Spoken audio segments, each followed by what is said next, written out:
continuar com mais um enfeite, não é difícil.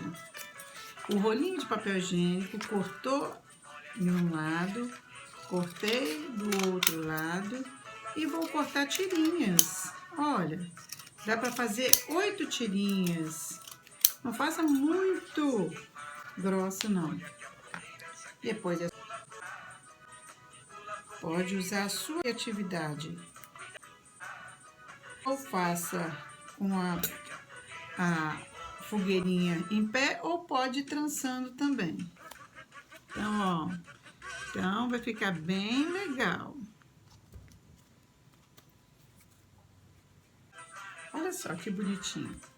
Depois vocês podem desenhar como se fosse os pedacinhos da madeira, ó. E eu fiz essa margem de forma diferente para ficar bem bonita e vocês apresentarem essa atividade das crianças na sexta-feira, no dia do período. Olha, uma letra M.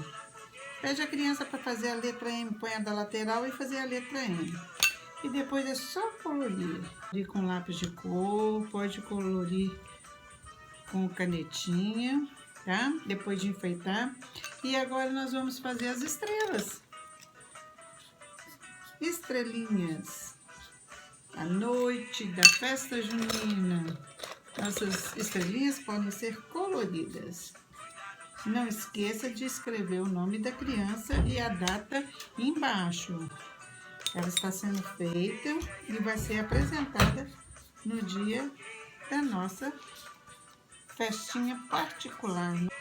Lembrando, gente, olha, que esse foguinho eu fiz com guardanapos.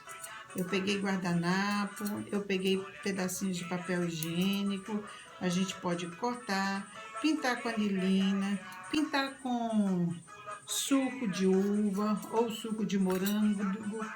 Olha, depois vocês vão colando aqui, ó, em cima, junto. Pintou do outro lado o vermelhinho. Pode fazer a palma da mão também. Use a criatividade e faça a fogueirinha de vocês.